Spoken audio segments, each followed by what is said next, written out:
नमस्कार सगळ्यांना. सगळ्यांचं पुन्हा एकदा आपल्या यूट्यूब चॅनलवर 5D कॉन्शियसनेस शिफ्ट या चॅनलवर सगळ्यांचं पुन्हा एकदा स्वागत आहे. आता आपण आत्मज्ञान आणि चेतना विस्तार याचा पहिला भाग आपण सगळ्यांनी पाहिला असेल, ऐकला असेल अशी मी आशा करते. तर त्याचा दुसरा आणि अंतिम म्हणजे दुसरा हा भाग आहे, अंतिम भाग आहे हा. तर हा भाग ह्याच्यातनं मी तुम्हाला बाकीची माहिती सगळी देणार आहे. तर आता ह्या लेखमालेमधला हा जो दुसरा भाग आहे, हा दुसरा भाग म्हणजे आत्मज्ञानाच्या मार्गावरील सगळ्यात महत्त्वाची ही पायरी आहे. हा भाग म्हणजे जर ह्या भागातली माहिती तुम्ही समजून घेतलीत तर पुढचा सगळा प्रवास जो आहे आपला तो सोपा होणार आहे. मागच्या भागामध्ये आपण काय जाणून घेतलं की आपण पूर्वी एकत्वाच्या भावनेमध्ये होतो. म्हणजे आपण कशामध्ये होतो? वननेसमध्ये होतो. एकत्व म्हणजे काय? वननेस म्हणजे काय? तर जिथे द्वैत नाही, आपण आणि दुसरा व्यक्ती हा तिथे भेदभाव नव्हता की मी वेगळी आहे, तुम्ही वेगळी आहे, तुम्ही वेगळे आहात किंवा आणखीन दुसरं कोणी व्यक्ती आहे तो वेगळा आहे, असं नाही. सगळे म्हणजे सगळे की मी म्हणजेच सगळे आहेत आणि ते सगळे म्हणजेच मी आहे. तर आपण आणि दुसरा व्यक्ती हा तिथे भेदभाव नव्हता, तिथे सेपरेशन नव्हतं. तो दुसरा व्यक्ती व आपण एकच आहोत ही भावना म्हणजे वननेस.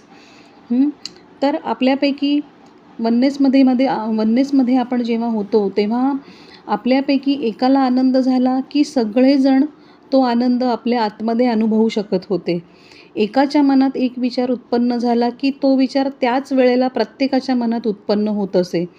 कोणीही कोणापेक्षा लहान नव्हता, मोठा नव्हता. कोणीही चांगला, वाईट, स्त्री पुरुष, पापी पुण्यवान, गरीब श्रीमंत, ज्ञानी अज्ञानी असे नव्हते. म्हणजे द्वैत म्हणजे काय? दोन गोष्टी, दोन स्त्री पुरुष दोन झाले, पापी पुण्यवान दोन झाले. तर हे दोन नव्हतं, म्हणजे तिथे काही द्वैत नव्हतं, सेपरेशन नव्हतं. आपण सगळे सारखेच होतो, इक्वल होतो. अशा वननेसमध्ये आपण होतो. आणि आपल्याकडे सृष्टिकर्त्याप्रमाणे अनंत दिव्यता होत्या, अनंत क्षमता होत्या, अनंत बुद्धिमानता आणि दिव्य गुण आपल्याकडे होते. कोणत्याही गोष्टीची आपल्याला कमतरता नव्हती. हवी असलेली प्रत्येक गोष्ट आपण स्वतः निर्माण करू शकत होतो, आपण स्वतः ती मॅनिफेस्ट करू शकत होतो. कुठलेही आजार नव्हते, जन्ममृत्यूचा फेरा नव्हता किंवा वय वाढणं हे जे आत्ता आपण अनुभवतो तर ते नव्हतं. त्याच्यानंतर जगण्यासाठी शिक्षण, नोकरी, पैसा ह्या कशाचीच गरज नव्हती, कारण ह्या सगळ्याला तिथे महत्त्वच नव्हतं. आपण स्वतः सगळं काही निर्माण करू शकत होतो, मॅनिफेस्ट करू शकत होतो. अगदी आपण एखादं युनिवर्ससुद्धा तयार करू शकत होतो, इतक्या क्षमता आपल्यामध्ये होत्या. तर हे का? कारण आपण को-क्रिएटर आहोत. जो एक निर्माता आहे या सबंध विश्वाचा, अनंत ब्रह्मांडाचा जो निर्माता आहे त्याने त्याच्यासारखेच सहनिर्माते बनवले. म्हणजे काय? जो क्रिएटर होता त्याने त्याच्यासारखेच अनेक को-क्रिएटर बनवले, ते आपण आहोत को-क्रिएटर. क्रिएटर म्हणजे ती मूळ शक्ती. म्हणजे निर्माता कोण? ती मूळ शक्ती जिने अनंत ब्रह्मांडाची निर्मिती केली आहे. तर त्याने स्वतःसारख्याच दिव्यतांसह आपल्याला को-क्रिएटर म्हणून निर्माण केलं.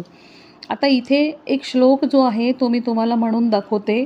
ओम पूर्णमदः पूर्णमिदं पूर्णात् पूर्णमुदच्यते पूर्णस्य पूर्णमादाय पूर्णमेवावशिष्यते. तर हा श्लोक जो आहे ह्याचा अर्थ काय आहे?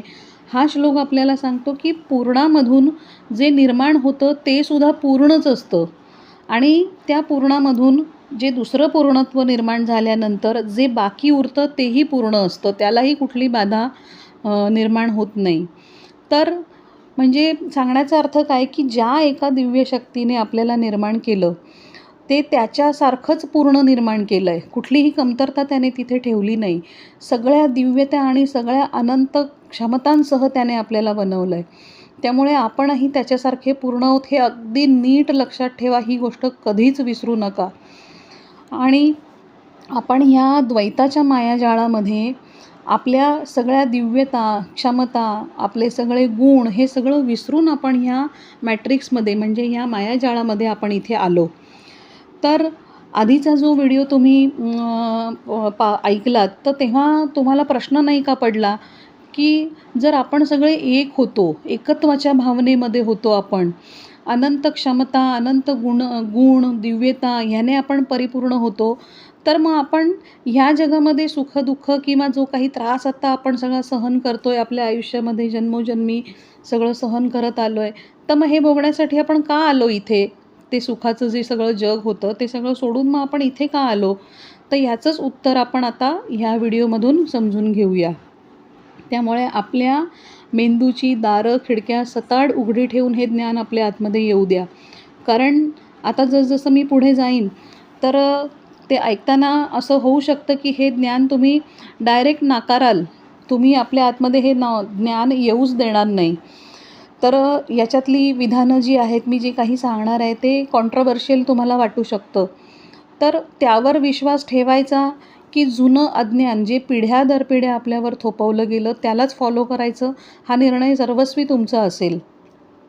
तर स्वार्थी, अज्ञानी आणि तथाकथित धर्माचे ठेकेदार आणि मानवतेला अंधारातच ठेवू पाहणारे लोक या व्हिडिओला किंवा असं ज्ञान कोणी देऊ पाहत आहेत त्यांना विरोध करतील. हे जे आहे सगळं नॉलेज ह्याला परिकथा म्हणतील, पण निर्णय सर्वस्वी तुमचा असेल. मानवाच्या चेतना विस्ताराला, आत्मजागृतीला आता कोणीही रोखू शकत नाही. त्याला आत्मबोध होण्यावाचून कोणी आता अडवू शकत नाही. तर हे जे पूर्वी विरोध करत होते जे लोकं, ज्यांनी आपल्याला अंधारात ठेवलं होतं, भरकटवलं होतं, त्यांचा विरोध आता निष्फळ ठरतोय आणि ठरणारही आहे. कारण मानवता, संपूर्ण मानवता जी आहे ती आता जागृत होती आहे. समस्त ब्रह्मांड त्याच्यासाठी कार्यरत झालेलं आहे आणि सोलार फ्लेअर्स ज्या आहेत हे त्याचं जिवंत उदाहरण आणि पुरावा आहे. तर सोलार फ्लेअरबाबत मी फेसबुकवर लेख लिहिलेला आहे, तर मी व्हिडिओसुद्धा ह्याच्यावर पुढचा व्हिडिओ जो आहे तो आपला सोलार फ्लेअर्सबाबतच असेल. तर जसं की मी आधीच्या व्हिडिओमध्ये म्हटलं होतं, की ह्या समस्त ब्रह्मांडामध्ये अनंत ग्रह आहेत, सोलार सिस्टीम आहेत आणि आकाशगंगा आहेत. म्हणजे थोडंसं सांगते मी तुम्हाला, की आपण आता ह्या पृथ्वीवर राहतो, बरोबर? आपल्याला असं वाटतं, की पृथ्वीवरच जीवन आहे.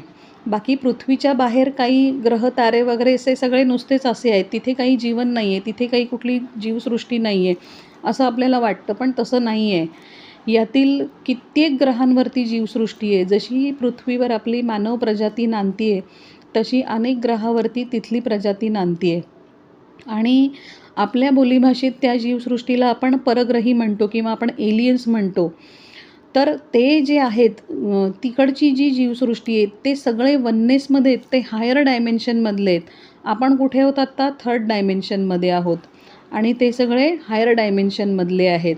तर त्यांच्यामध्ये द्वैत नाही आहे. सगळ्याच पातळ्यांवरती ती जीवसृष्टी जी आहे ते आपल्यापेक्षा उन्नत आहेत. तर ज्या ज्या मी दिव्यता म्हटलं होतं, की आपल्यामध्ये अनंत दिव्यता पूर्वी होत्या, क्षमता होत्या, गुण आपल्यामध्ये खूप चांगले होते. तर ह्याचा जो मी उल्लेख केला होता, हे सगळं काही त्यांच्यामध्ये आहे. ते सगळे वननेसमध्ये आहेत आणि त्यांच्यापैकी काही आत्मे आपली मदत करण्यासाठी, आपल्याला जागृत करण्यासाठी इथे जन्म घेऊन आलेले आहेत. ते स्वतः जागृत झालेले आहेत आणि इतरांनासुद्धा जागृत करण्याचं काम करत आहेत. कारण की हजारो वर्ष झाली ना, आपण ह्या द्वैताच्या दुनियेतून, मॅट्रिक्सच्या दुनियेतून आपण जागेच होत नाही आहोत. आपण भरकटवले गेलेलो आहोत. त्याच्यामुळे आपल्याला जागृत करण्यासाठी, आपलं मूळ स्वरूप ओळखण्यासाठी ते लोकं इथे आपल्याला मदत करण्यासाठी त्यांनी जन्म घेतलेला आहे. तर त्यांना आपण स्टार सीड्स म्हणतो. आता स्टार सीड्सबद्दल मी लेख लिहिलेले आहेत. तुम्हाला माहीतही असेल की स्टार सीड म्हणजे काय.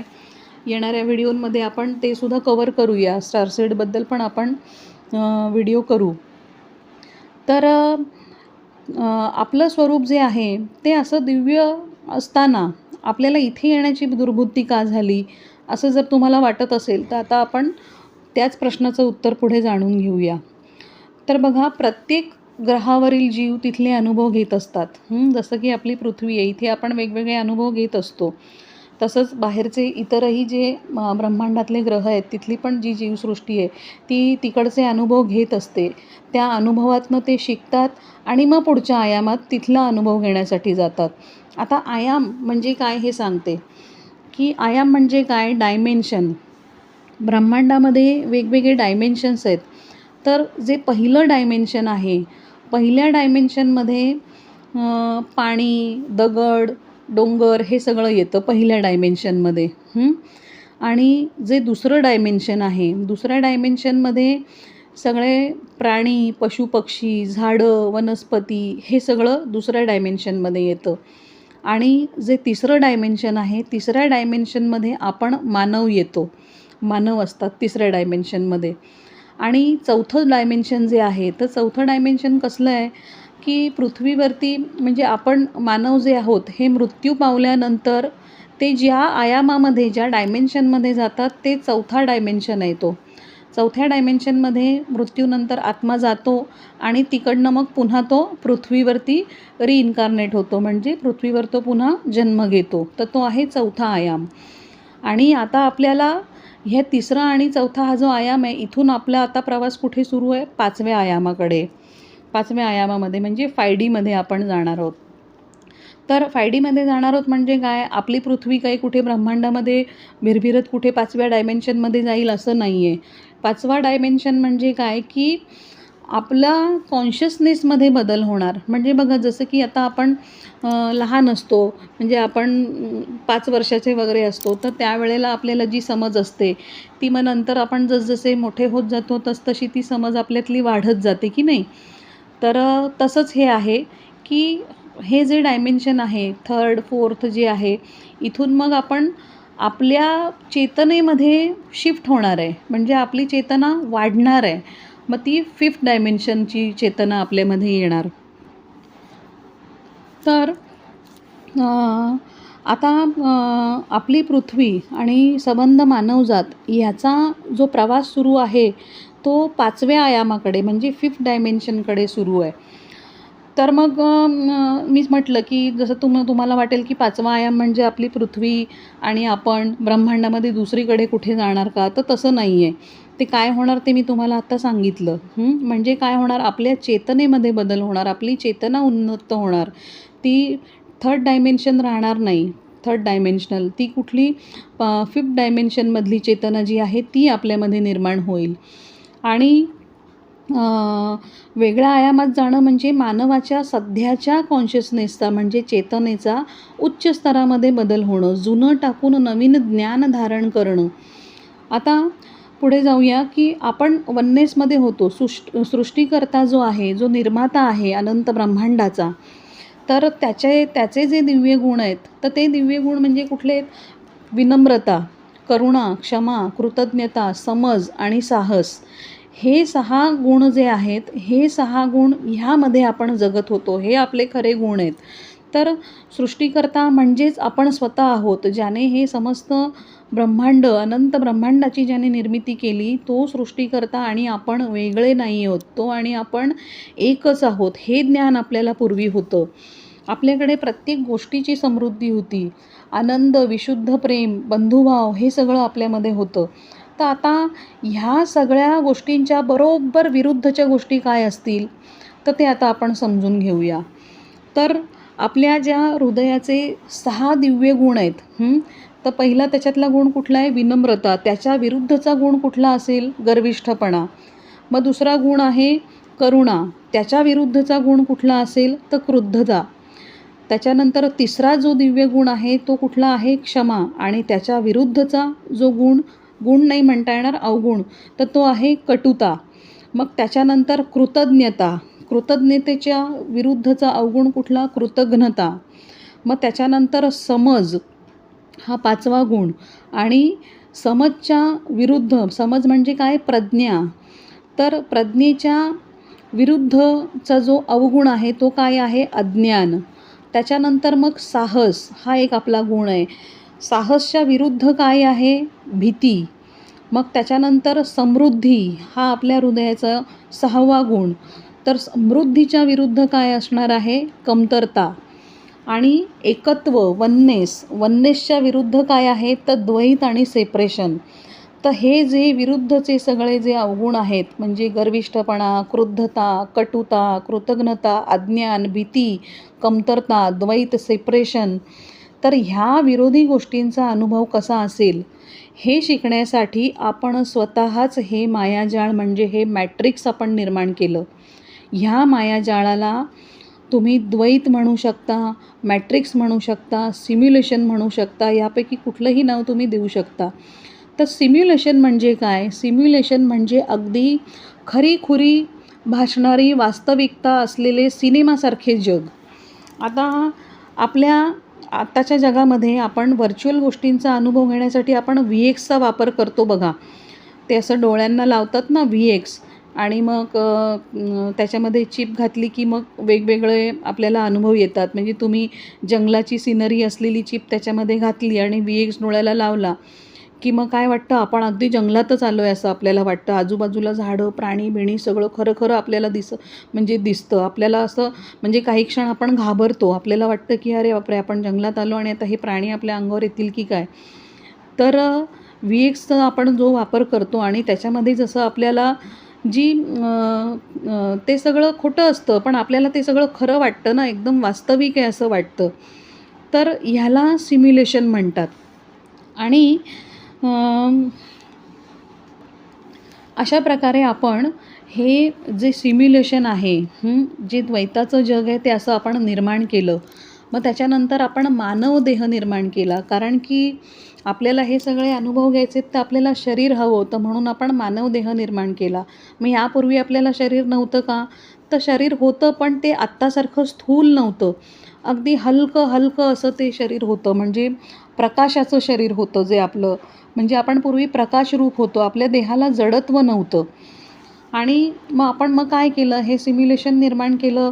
आपलं शरीर आपण निर्माण केलं आणि आपलं एकत्व जे आहे ते अनेकांमध्ये विभक्त करून, तसंच आपल्या सगळ्या दिव्यता विसरून आपण हे सिम्युलेशन निर्माण करून त्याच्यामध्ये आपण अनुभव घेण्यासाठी आलो.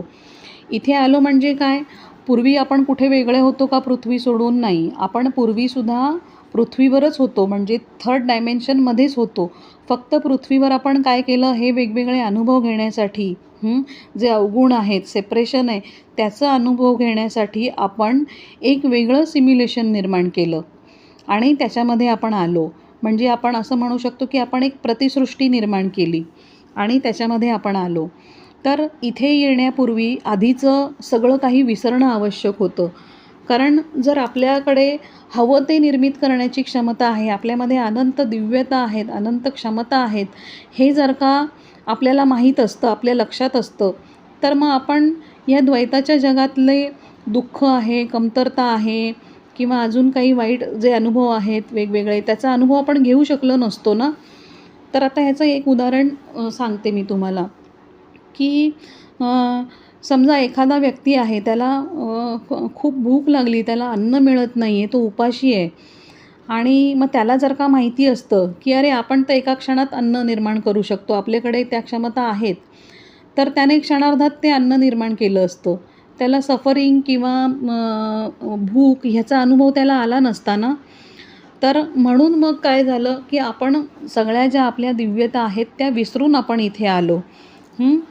आणि त्याच्यानंतर मग मनू, श्रद्धा, ॲडम ईव किंवा मग ते सफरचंद खाणं, आदम, हव्वा, ह्या सगळ्या फक्त पुराणकथा आहेत.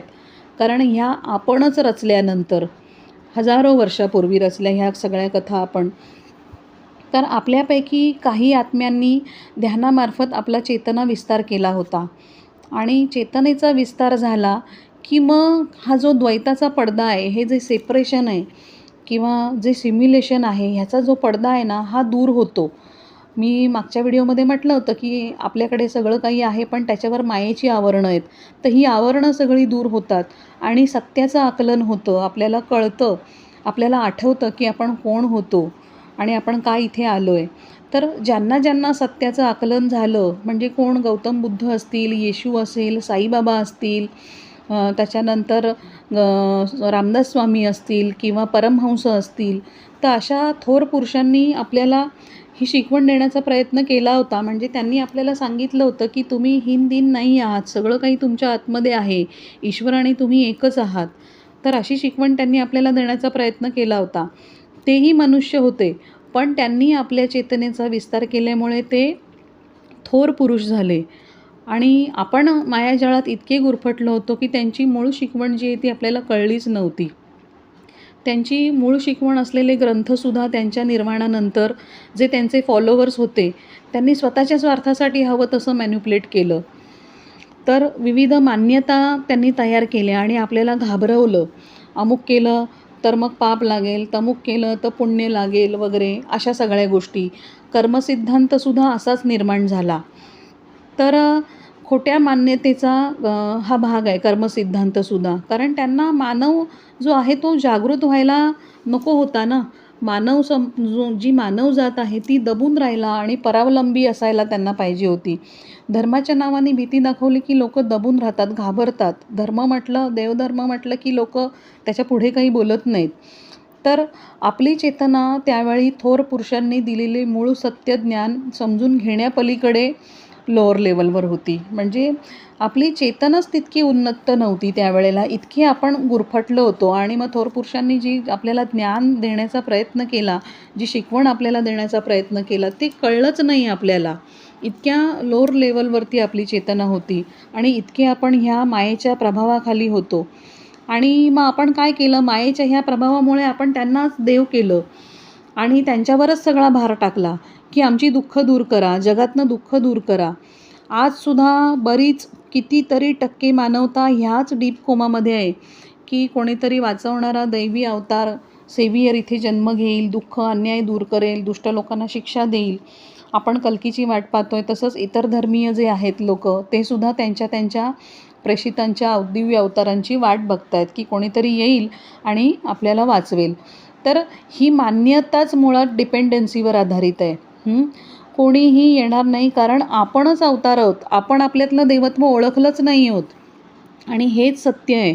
आपली सुटका जी आहे ती आपणच करायची आहे, कोणी आपल्याला वाचवायला येणार नाही. हे सत्य जर का आपण ओळखलं तर आपल्यातला कर्ताभाव जागृत होईल. आपण जबाबदार होऊ. द्वैताचे हे जे सिम्युलेशन आहे, तर इथले विविध अनुभव घेण्याचा आपला हा प्रवास जो आहे हा खूप जास्त काळाचा झाला, लांबला. कारण आपण भरकटलो, आपण विसरून आलो होतो ना सगळं. का आलो होतो? वेगवेगळे अनुभव घेण्यासाठी. आणि विसरून आल्यामुळे काय झालं, आपण मायेच्या प्रभावामध्ये जास्त झालो आणि मायेच्या प्रभावाखाली आपण जास्त आलो. आणि मग हा आपला जो प्रवास होता हा खूप काळाचा झाला, हजारो वर्षांचा झाला. 5व्या आयामाकडे जाण्यासाठी सिम्युलेशनचा अनुभव घेणं आपल्यासाठी आवश्यक होतं. 5व्या आयामामध्ये म्हणजे 5th डायमेन्शनमध्ये अनेक कल्पनातीत सुखद सरप्राईजेस आहेत. खूप सारे विलक्षण सरप्राईजेस आहेत तिथे. आत्तासारखी दुःख, कमतरता तिथे नाही आहे. म्हणजे आपण एकदा 5D कॉन्शियसनेस मध्ये आपण गेलो म्हणजे आपला जो माइंडसेट जो आहे तो 5Dमध्ये आपण जर का तो परावर्तित झाला तर मग तिथे आपल्याला कळेल की आत्तासारखी दुःख किंवा कमतरता तिथे नाही आहे, आत्तासारखं सफरिंग तिथे नाही आहे. आणि आता आपल्या सुटकेची वेळ आलेली आहे. ज्या सोलर फ्लेअर्स दररोज पृथ्वीवर येत आहेत सेंट्रल सनकडून, त्याच्यामुळे आपल्यातलं द्वैत आणि आपल्यातली मायेची आवरणं दूर होऊन आपला प्रवास अवेअरनेसकडे सुरू झाला आहे. आपण जागृत होतो आहे. ध्यानामधून जागृतीकडे जाण्याचा मार्ग मोकळा झाला आहे. आत्मज्ञान होण्यासाठी किंवा आत्मबोध होण्यासाठी पूर्वी जे ध्यान होतं ते अनेक वर्ष करावं लागायचं, खूप वर्ष करावं लागायचं. तेच ध्यान आता काही महिन्यातच आपल्याला जागृतीच्या मार्गाकडे आणून आपली मायेची आवरणं दूर करतं आहे. मायेची आवरणं दूर झाली की काय होतं, सत्य प्रकट होतं. तर याच्याचसाठी आपल्याला ना किमान दररोज थोडं 10 मिनटं किंवा 15 मिनटं ध्यान करायला हवं आहे. तर आता ह्या सगळ्या गोष्टींवरती आपण विश्वास कसा ठेवायचा असं तुम्हाला वाटत असेल, कशावरनं हे खरं असेल असे प्रश्न तुम्हाला पडत असतील. पण ह्याचं उत्तरसुद्धा तुमच्याच आतमध्ये आहे. आपण जगत असलेल्या मायेच्या जगामध्ये विश्वास आणि अविश्वासाचं द्वैत आहे. हे द्वैताचं जग आहे ना. प्रत्येक गोष्टी 2-2 आहेत. विश्वास, अविश्वास, बरोबर? 2 गोष्टी झाल्या की नाही? तर ह्या जगात प्रत्येक गोष्टीला 2 बाजू आहेत. 2 म्हणजेच द्वैत. हे जर का समजलं तर तुमच्या मनामध्ये प्रश्न किंवा शंका येणार नाही. सत्य जे आहे हे तर्कबुद्धीने समजून नाही घेता येत, लॉजिकल माइंडनी समजून घेता नाही येत. त्याच्यासाठी काय पाहिजे? समर्पित भावना हवी. तर आपल्या कॉन्शियसनेसचं जे प्रवेशद्वार आहे म्हणजे आपल्या चेतनेचं जे गेट आहे तिथे आपण तर्क नावाचा वॉचमन बसवतो. त्यामुळे काय होतं, कुठलीही गोष्ट आपण आपल्या तर्काच्या लेवलवरती आपण तपासून बघतो आणि आपली आवड किंवा निवड ह्या सगळ्या मेजर्सवरती जर का ती फिट बसली तरच ती गोष्ट आपण आपल्या आत येऊ देतो, तरच आपण त्याच्यावर विश्वास ठेवतो, नाही तर आपण सरळ सरळ नाकारतो. म्हणजे बघा, लॉजिकल माइंड जो आहे तो बाधा करतो. तो काय करतो, कुठल्याही दाखल्याशिवाय पुराव्याशिवाय कुठलीही गोष्ट आपल्या आतमध्ये येऊ देत नाही. तर आता ह्या लॉजिकल माइंडला किंवा तर्काला जर का मात द्यायची असेल तर ध्यान हवं आहे. ध्यान केल्याने काय होतं, आपल्या चेतनेचा विस्तार होतो, आपली चेतनेची पातळी वाढते आणि मग काय होतं, सत्य प्रकट होतं, आपल्याला सत्याचं ज्ञान होतं, आत्मबोध होतो. तर अशा प्रकारे हा जो दुसरा भाग आहे हा मी तुम्हाला ह्याच्यातनं मी बरंच काही सांगण्याचा प्रयत्न केला आहे. आधीचा भाग होता तो थोडासा मोठा झाला होता, त्याच्यामध्ये पण सगळ्या काही गोष्टी सांगितल्या आहेत की आपण कोण होतो, मग आपण इथे का आलो आहे. तर हे ना, आता तुम्ही हा जो व्हिडिओ ऐकला आहे, आधीचा ऐकला आहे, थोडासा ह्याच्यावरती विचार करा, थोडं चिंतन मनन करा. हे नॉलेज असं आहे ना की हे ज्ञान आपल्याला याच्या आधी कोणी दिलंच नव्हतं. जे साधू संत वगैरे होते, थोर पुरुष होते किंवा अवतार होते, त्यांनी काही प्रमाणामध्ये हे सांगितलं, पण त्यांनी जे सांगितलं आपण ते त्यावेळेला समजू नाही शकलो, कारण आपली चेतना जी आहे ती तितकी उन्नत झालेली नव्हती. पण आता काय होतं आहे, मी जसं म्हटलं मघाशी की सोलर फ्लेअर्स येत आहेत.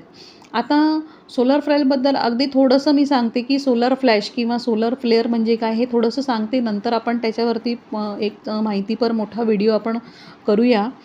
तर म्हणजे आपली जी पृथ्वी आहे आणि आपली पृथ्वी आणि म्हणजे कसं आहे, आपलं सौर मंडळ आहे ना, आपली एक सोलर सिस्टम आहे. एक सोलर सिस्टम म्हणजे काय की एक सूर्य आणि त्याचे उपग्रह असं मिळून एक सोलर सिस्टम तयार होते. आपण शाळेमध्ये हे शिकलो. तर आपला सूर्य आहे, मग त्याच्यानंतर पृथ्वी, मग चंद्र, मग त्याच्यानंतर मंगळ, बुध, गुरु, शुक्र, शनी, प्लुटो, युरेनस असे सगळे हे जे ग्रह, ह्याची एक सोलर सिस्टीम असते. आणि अशाच सोलार सिस्टम हजारो सोलर सिस्टम ज्या आहेत त्या एका आकाशगंगेमध्ये असतात. आकाशगंगा म्हणजे गॅलेक्सी. त्या गॅलेक्सीमध्ये हजारो सौरमंडळं, हजारो सोलर सिस्टीम्स असतात. तर ही जी आकाशगंगा आहे, म्हणजे बघा, आता आपली पृथ्वी जी आहे ती स्वतःभोवती तर फिरत असतेच, पण ती पृथ्वी सूर्याभोवतीसुद्धा फिरत असते. सगळे ग्रह जे आहेत ते सूर्याभोवती फिरत असतात, है ना. तर तशी ही जी आकाशगंगा आहे, जिच्यामध्ये हजारो सोलर सिस्टम आहेत, हजारो त्याच्यामध्ये ग्रह आहेत, तर ही आकाशगंगासुद्धा तिच्या सूर्याभोवती फिरत असते. म्हणजे आणखीन एक सूर्य, त्याला काय म्हटलं आहे, सेंट्रल सन जो खूप मोठा आहे, सेंट्रल सन, तर त्याच्याभोवती ही जी आकाशगंगा आहे ही फिरत असते. आणि दर 26,000 वर्षानंतर ही आकाशगंगा सेंट्रल सनच्या अगदी समोरासमोर येते. म्हणजे जसं आपण एकमेकांच्या समोर तोंड करून उभे राहतो की नाही, तसं अगदी समोरासमोर सेंट्रल सन आणि आकाशगंगा अशी अगदी समोरासमोर येतात हे दोघं. आणि मग जेव्हा ते समोरासमोर येतात तर त्यावेळेला सेंट्रल सनकडनं येणारी जी ऊर्जा आहे ती डायरेक्टली आकाशगंगेला मिळते. आकाशगंगेमध्ये जितके सगळे ग्रह आहेत, जितक्या सोलर सिस्टीम्स आहेत, त्या सगळ्या ग्रहांवरती डायरेक्टली ही ऊर्जा पोचते. आणि ही ऊर्जा काय करते की त्या आकाशगंगेमधले जे ग्रह आहेत तिथे जे काही विस्कळीत झालेलं आहे तर ते सगळं सुस्थापित करते ती ऊर्जा. आणि आता जसं की आपण बघतोय की आपण सगळं विसरलो आणि आपण हे मॅट्रिक्स विणत गेलो, खूप गुंता सगळा झाला सगळ्याचा, आणि इतकी परिस्थिती आली की आपण त्याच्यामध्येच अडकून बसलो. म्हणजे काय, हे सगळं विस्कळीत झालं ना. ब्रह्मांड जे आहे त्याच्यामध्ये नेहमी असा एक ताळमेळ असतो, एक हार्मनी असते त्याच्यामध्ये. पण ह्याच हार्मनीला बाधा आली, कारण आपण मॅट्रिक्स नकळत विणत गेलो सगळं आणि त्याच्यामध्ये आपण भरकटलो. तर आता हेच सगळं सुरळीत करण्यासाठी ही जी सेंट्रल सनकडनं जी ऊर्जा येते त्याला म्हणतात सोलर फ्लेअर्स किंवा सोलर फ्लॅश, त्याला आपण असं म्हणू शकतो. तर ही ऊर्जा जी येते ह्याने काय होतं आहे, आपल्यावरची जी मायेची आवरणं आहेत ना, ती सगळी आवरणं दूर होत आहेत ह्या ऊर्जेमुळे. म्हणजे अगदी आपलं डीप लेवलवरती हिलिंग होतं आहे. आपल्या सेल्स, आपले जे सेल्स आहेत ते सेल्स एक्सपांड होत आहेत आणि ही जी ऊर्जा येते ती ऊर्जा ते साठवत आहेत आणि ह्या ऊर्जेमुळे मग काय होतं, आपलं आतून पूर्णपणे क्लिअरिंग होतं. जुन्या सगळ्या बिलीफ सिस्टीम, जुन्या सगळ्या मान्यता ज्या आहेत ते सगळं काही पुसलं जातं आहे, सगळं नष्ट होतं आहे आणि जे नवीन ज्ञान जे आहे ते सगळं आपल्यामध्ये येतं आहे. तर हे सोलर फ्लेअर्स करत आहेत आणि ह्याच्याचमुळे काय झालं आहे, आपण जागृतीकडे येतो आहे. म्हणजे हे नॉलेज आता जे काही मिळतं आहे, तर पूर्वी जर का हे सांगितलं असतं, म्हणजे अगदी 1000 वर्षापूर्वी मानवाला सांगितलं असतं, तर त्याला हे कळलंच नसतं. पण आता आपल्याला हे कळतं आहे. का कळतं आहे? कारण की ती जी ऊर्जा आपल्याकडे येते आहे पृथ्वीवर सेंट्रल सनकडून, ती आपल्याला जागृत करते आहे. म्हणजे संपूर्ण ब्रह्मांड जे आहे ते आपल्याला जागृत होण्यासाठी मदत करतं आहे. तर आता हा आजचा व्हिडिओ जो आहे, मी आशा करते ह्याच्यातनं तुम्हाला थोडी क्लिअरिटी आली असेल. मागचा जो व्हिडिओ होता त्याच्यामध्ये जे तुम्ही काही ऐकलंत, तर त्याच्यामधून आणि ह्या व्हिडिओमधून तुम्हाला समजलं असेल, तुम्ही समजून घेऊ शकला असाल अशी मी आशा करते. आणि आता पुढचा पण आपण व्हिडिओ सोलर फ्लेअरवरती मी सविस्तर पुढचा जो व्हिडिओ आहे तो करेन. त्याच्यातनं तुम्हाला आणखीन सविस्तर माहिती देईन. तर आता रजा घेते. धन्यवाद. Thank you.